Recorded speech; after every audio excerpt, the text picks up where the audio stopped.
Good morning, friends. Have a nice day. And today we will start the continuity of the previous chapter, solid state. So first a brief recap. पिछले chapters में हमने देखा कि solid state के जो दो classification होते हैं, जैसे कि सॉलिड स्टेट को उनके एटम्स के अरेंजमेंट के आधार पे दो पार्ट में किया गया, क्रिस्टलाइन सॉलिड, एमॉर्फस सॉलिड, उनकी प्रॉपर्टीज़ भी हमने डिस्कस की। उसके बाद हमने डिस्कस किया इसी सॉलिड स्टेट का दूसरा basis of classification on the basis of the constituent particles attachments and the type of the constituent particles. If they are molecules, molecular solids. If they are linked with the covalent bonds, covalent solids. If they are linked with the ionic bonds, constant particles are ions, so it is ionic solids. Or if they are metals, metallic solid. ये सब चीज़ें हमने देखा, उनकी characteristic को भी हमने thoroughly पढ़ा. उसके बाद हमने ये भी देखा कि जब इन एटम्स को अरेंज किया जाता है 1 डायमेंशन में या 2 डायमेंशन में या फिर 3 डायमेंशन में, तो क्या होता है. एक छोटा सा एक चीज़ हम फिर से समझाना चाहेंगे. जैसे कि देखिए,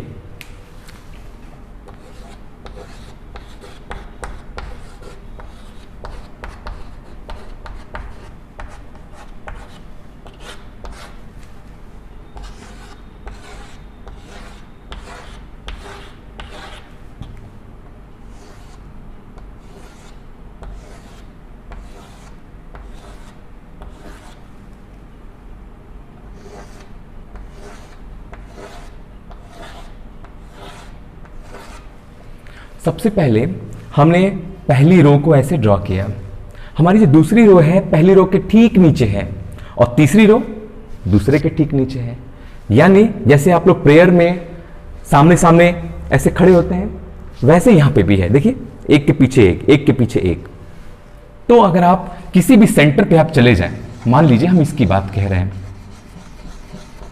तो इस स्फीयर को डायरेक्टली कितने स्फीयर टच कर रहे हैं अगर आप ध्यान देंगे तो एक ये टच कर रहा है, एक ये और एक ये, और इनको अगर आप ऐसे अगर ज्वाइन करेंगे, so what it is forming square.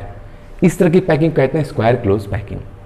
और अगर इसके नेबर्स देखे जाएं कि इनको कितने स्फीयर्स टच कर रहे हैं, आपने जैसे देखा 4, तो इसका कोऑर्डिनेशन नंबर क्या कहलाएगा, 4. वैसे ही दूसरी पॉसिबिलिटी देखते हैं. दूसरी पॉसिबिलिटी ये होती है, जैसे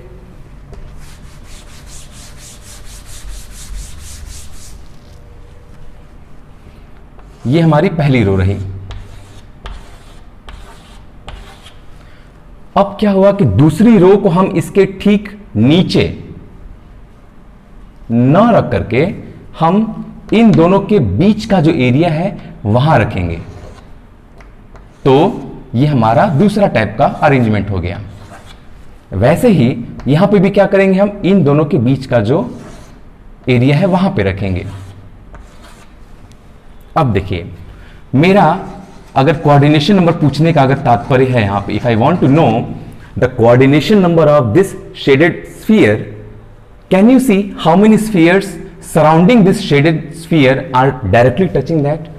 आप देखेंगे कि ये वाला स्फीयर इसको टच कर रहा है, ये भी कर रहा है, ये भी कर रहा है. टोटल 6 करेंगे. अगर आप ध्यान से देखेंगे तो 6 स्फीयर जो है इसको टच करेंगे. So it is known as hexagonal close packing. So हमने ये भी देखा था कि इसी को अगर हम, ये 2 डायमेंशन में है, अगर आप इसको 3 डायमेंशन में करेंगे तो जो हेक्सागोनल क्लोज पैकिंग होती है, it forms A B type arrangement.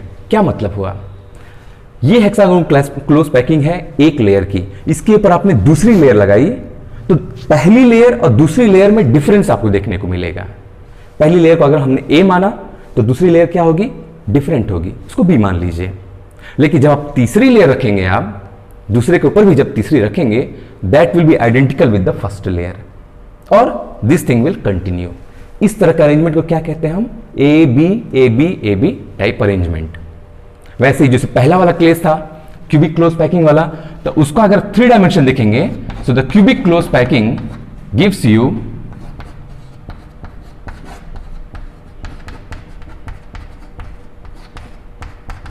A B C type arrangement. क्या मतलब हुआ? पहली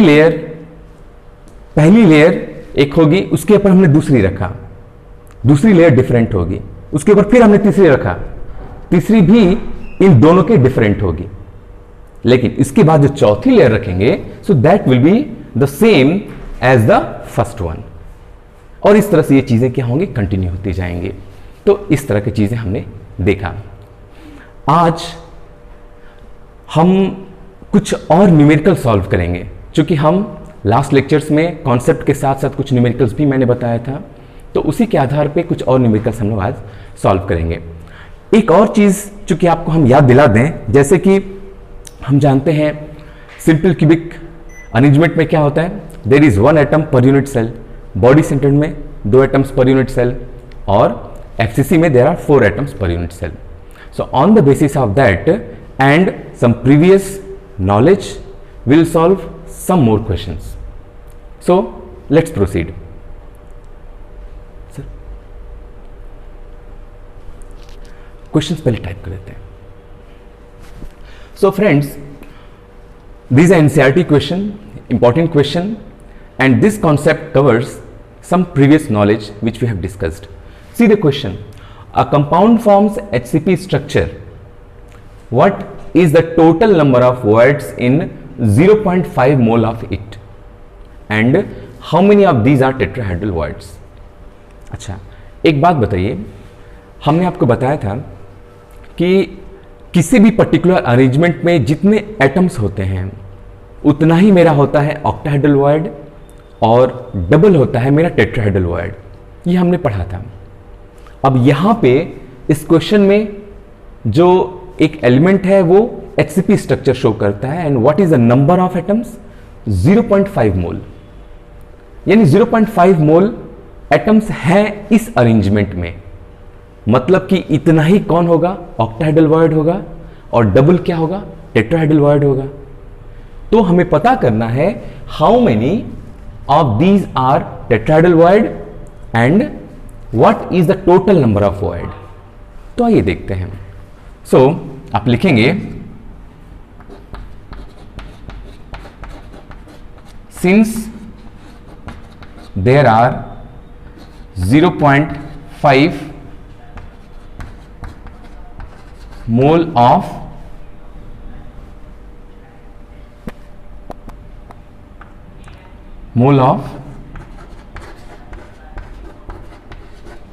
compound, thus there will be 0.5 mole of octahedral void, and there will be 2 into 0.5 mole of tetrahedral void. Tetrahedral void कितना होगा? 2 into 0.5 मोल, और octahedral void कितना होगा? उतना ही होगा जितना हमारा वो एटम या कंपाउंड है। अब देखिए, what will be total number of void? First total number of void will be the sum of these two, दोनों को जोड़ दीजिए। 2 इंटू 0.5 कितना हो गया? 1, और 1 plus 0.5 that will give out to be 1.5 mole. So total number of void कितना हो गया? 1.5 मोल। और हम जानते हैं 1.5 मोल का मतलब 1.5 इंटू 6.023 इंटू 10 की पावर 23, तो इतना हो जाएंगे हमारे टोटल नंबर ऑफ वॉइड्स। ये हमारा हो गया पहला answer.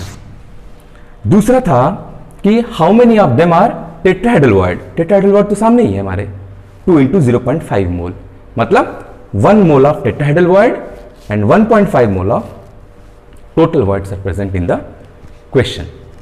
So friends, the problem is on the blackboard. A compound is formed by 2 elements M and N. The element N forms CCP structure. CCP structure means friends, जैसे होता है ना कि सूरज का जो पर्यायवाची होता है, सूर्य, भास्कर, दिनकर, दिवाकर, but it is referring to the same sun. वैसे ही यहां पे जो सीसीपी है it is referring to FCC, और एफसीसी में हमें क्या पता है, there are 4 atoms per unit cell. इसका मतलब सीसीपी एफसीसी को ही रिप्रेजेंट कर रहा है, तो सीसीपी में कितने एटम्स होंगे पर यूनिट सेल? 4, please remember. और उसमें कह रहा है, साफ साफ क्वेश्चन कह रहा है कि 2 चीजों से मिलकर बना है, M और N, ये क्वेश्चन। और सीसीपी कौन बना रहा है? The element N form CCP, यानी N जो है हमारा सीसीपी शो कर रहा है। N इज शोइंग सीसीपी, और in other word CCP and FCC are same. इसका मतलब 4 atoms will be there in that unit cell. Another part is M occupy 1/3 of the tetrahedral void. हमने बताया था कि जितने भी एटम्स हों उस यूनिट सेल में उतने ही होंगे हमारे ऑक्टाहेड्रल वॉइड, डबल होगा हमारा टेट्राहेड्रल वॉइड। इसका मतलब कि अगर 4 एटम्स हैं यहां पे N के उस यूनिट सेल में, तो ऑक्टाहेड्रल वॉइड कितना होगा? 4, और टेट्राहेड्रल वॉइड होगा 8। And according to this question 1/3 of the tetrahedral void means 1/3 of tetrahedral void is 8, so it will come out to be how much? 8/3. Now see friends, this is your 4, this is your 4, but you need to solve in terms of a proper integer। तो हमें denominator को हटाना होगा, तो हमें दोनों तरफ क्या करेंगे? 3 से मल्टीप्लाई करेंगे। आइए, यहां 3 से मल्टीप्लाई करेंगे तो यहां भी करना होगा, तो यहां 3 और 3 क्या होगा? It will cancel out. यहां होगा 8, यहां होगा 12, 8 and 12, and if you further cut it will come out to be 2 and this will come out to be 3. So what will be the formula of the crystal? M2N3. Got? So this is the solution for this question. My dear friends, after this I want to discuss of some defects in the solid state. See friends, in this context I'm just recalling one statement of Urdu poetry actually. So नहीं है चीज निकम्मी कोई इस जमाने में। Please see how I'm just correlating this thing with this. नहीं है चीज निकम्मी कोई इस जमाने में, कोई बुरा नहीं है कुदरत के कारखाने में। So friends, in this solid state what happened? We try to make it as arranged as possible. Crystalline solid means what? It is having a long range order, but still there occurs some kind of defects. Any solid is made up of some crystals. But these crystals possess some kind of defects while packing. Now you can ask that can we elaborate how if you will pack very carefully, how the defect will come? My dear friends, suppose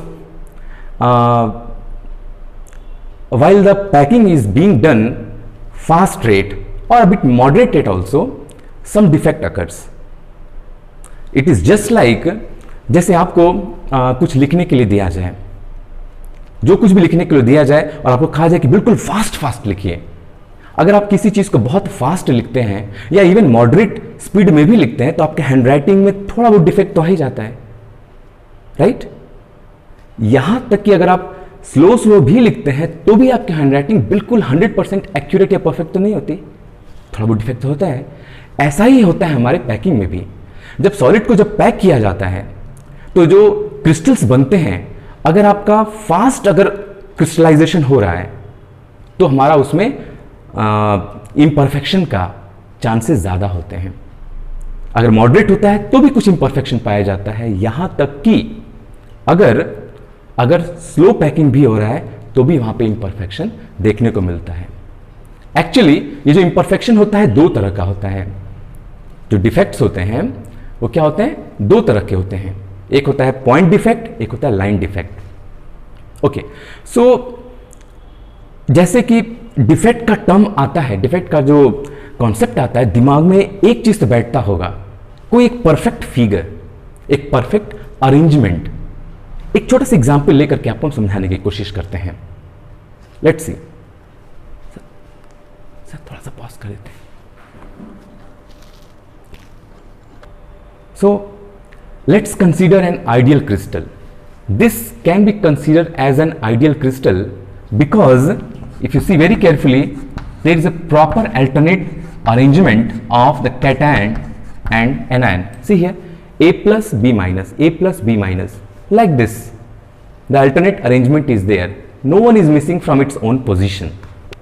But suppose at particular any point someone is missing. In this whole crystal, from a particular point, anything is missing, that defect will be called as point defect. Suppose some possibility can be happen that in the entire row, this is missing, suppose this is missing, this is missing, someone else is missing, so many. In the entire row, the atoms are missing. That will be known as line defect. So there are two types of defect, the point defect and line defect. And I will express these whole things by a beautiful flow chart.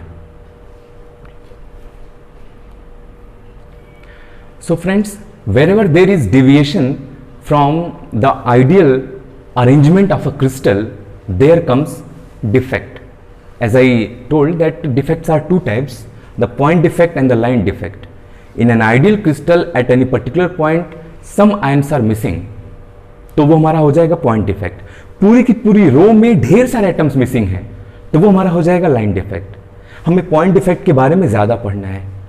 Point defect को हम तीन तरह से और observe कर सकते हैं, जैसे स्टेचोमेट्रिक defect, non स्टेचोमेट्रिक defect and impurity defect. स्टेचोमेट्रिक जहाँ कहीं भी आती है बात, तो स्टेचोमेट्रिक का मतलब ये हुआ कि जो मेजर्ड अमाउंट है उस क्रिस्टल का, अगर आयंस उसी अमाउंट में मौजूद हैं और उसी अमाउंट में ही आयंस मिसिंग भी हैं, इसको कहते हैं हम स्टेचोमेट्रिक डिफेक्ट। एक एग्जांपल देखिए, जैसे कि स्टेचोमेट्रिक का एग्जांपल हम देख सकते हैं शॉर्टकी डिफेक्ट और फ्रैंकल डिफेक्ट। शॉर्टकी डिफेक्ट में क्या होता है एक्चुअली? शॉर्टकी डिफेक्ट में जैसे मान लीजिए कि Na plus Cl minus, Na plus Cl minus, यहां जस्ट अपोजिट, इसका जस्ट अपोजिट यहां कर दीजिए। अगर आप ध्यान दें, इसमें से अगर Cl माइनस 1 और Na प्लस 1 ये दोनों अगर मिस हो जाए, यहां से अगर निकल जाए, तो भी हमारे NaCl का जो पूरा नंबर है इस क्रिस्टल में सेम ही रहेगा, कम या ज्यादा नहीं होगा। ना कैटायन कम होगा, ना Cl माइनस, कोई भी कम ज्यादा नहीं होगा। तो इस तरह के डिफेक्ट को कहते हैं हम लोग क्या? Stoichiometric Schottky defect. तो शॉर्टकी डिफेक्ट में हमने देखा कि equal number of cations and anions are missing from their position and here it is electrically neutral because the same number of cations and anions are also present here. एक चीज खास बात है यहां पे ध्यान देने की कि चूंकि कैटायंस और एनायंस यहां से जा रहे हैं, निकल रहे हैं, तो इसकी डेंसिटी कम हो जाती है, बिकॉज कैटायंस और एनायंस का जो आइडियल क्रिस्टल के टर्म्स में जितने नंबर थे अब कम हुए, मतलब डेंसिटी कम हुई। दूसरा चीज कौन शो करता है ये Schottky defect? Schottky defect is shown by those elements whose coordination number is high, जिनका coordination number ज्यादा होता है, high coordination number, any compound whose coordination number is high, they show the Schottky defect. पहली चीज ये। दूसरी चीज density decreases here। तीसरी चीज ये the electrical neutrality of the system, electrical neutrality of the crystal is constant over here। दूसरी बात एक और होती है यहाँ पे कि फ्रैंकल डिफेक्ट। फ्रैंकल डिफेक्ट में अगर आप आए तो यहाँ पे जो भी हमारा सिस्टम है वो सिस्टम में से एक जगह से कैटायंस मिस होगा और जाके इंटरस्टिशियल पोजीशन में घुस जाएगा। जैसे कि मान लीजिए कि कोई क्लासरूम में जो है आप लोग पढ़ रहे हैं, ठीक है, जितने भी स्टूडेंट्स हैं, जितने गर्ल्स और बॉयज हमारे स्टडीज कर रहे हैं, फाइन। अब 40 बच्चे हैं मान लीजिए, 40 बच्चों में से अगर मान लीजिए एक बच्चा जो है अपनी सीट पे न बैठ करके कहीं सीट के अंदर घुस जाए, मान लीजिए अगर शरारत करने का दिल है तो के अंदर घुस जाए। Is he missing from the class? No, he is there in the class but he is missing from his own seat. ऐसा ही होता है हमारे फ्रैंकल डिफेक्ट में। कैटायंस एक अपनी जगह से मिस होते हैं और जाके किसी भी इंटरस्टिशियल पोजीशन में बैठ जाते हैं। तो यहां पे दो तीन चीजें एक साथ होती हैं। एक तो जहां अपनी जगह से हटा तो वहां वैकेंसी हो गई, तो वो वहां पे वैकेंसी डिफेक्ट हो गया। अब जाके किसी इंटरस्टिशियल पोजीशन में बैठ गया तो वहां हो गया इंटरस्टिशियल डिफेक्ट। चूंकि अपनी जगहों से ये लोग डिसलोकेट हो रहे हैं, इसीलिए फ्रैंकल डिफेक्ट को हम लोग डिसलोकेशन डिफेक्ट भी कहते हैं। And it is shown by silver halides.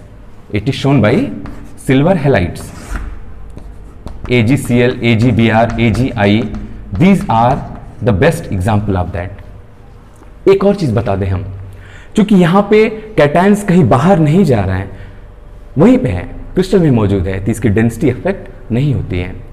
It is shown by those compounds whose coordination number is low. तो एक और बड़ी इंटरेस्टिंग पार्ट है कि एक कंपाउंड होता है AgBr। AgBr हमारा फ्रैंकल डिफेक्ट भी शो करता है और ये हमारा शॉर्टकी डिफेक्ट भी शो करता है। अब हमने इन दोनों चीजों में पाया कि the electrical neutrality of the system is same, that's why it is what example of stoichiometric defect. अब बात आती है non stoichiometric defect. Non stoichiometric defect मतलब जो प्लस है और माइनस है, जो कैटायन है और एनायन है, जरूर इसमें से कोई ना कोई कम या ज्यादा हो गया है। हो सकता है कैटायन कभी ज्यादा हो सकता है कैटायन कभी कम हो। इसी को जो है हम लोग क्या कहते हैं, मेटल एक्सेस डिफेक्ट और मेटल डेफिशिएंट डिफेक्ट। दो चीजें हैं, मान लीजिए मेरे इस हाथ में जो है 5 मेटल हैं A+, और इस हाथ में जो है 5 माइनस चार्जेस हैं B-। यहां पे 5A+, 5B-।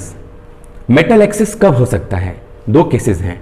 मेटल एक्सेस तब होगा जब यहां 5 कैटायन और एनायन इक्वल मौजूद थे, उनमें से एक एनायन मिस हो जाए, एक एनायन कहीं से चला जाए, तो 4 एनायन बचेगा और 5 कैटायन है, तो हो गया ना एक कैटायन एक्स्ट्रा। दूसरी पॉसिबिलिटी ये हो सकती है कि 5 कैटायन 5 एनायन, एक कैटायन यहां पे एक्स्ट्रा आके घुस गया, तुम्हारा मेटल एक्सेस हो जाएगा। वही चीज यहां पे दिखाया है, देखिए मेटल एक्सेस कब हो सकता है? When 1 anion is missing. Anion is missing मतलब एनायन कम हो गया, एनायन कम हो गया, इसका ठीक उल्टा मेटल हमारा एक्सेस हो गया। दूसरी possibility extra cation, 5 cation 5 anion, एक एक्स्ट्रा कैटायन आके बैठ गया, तो हो गया cation extra. This example of metal access defect.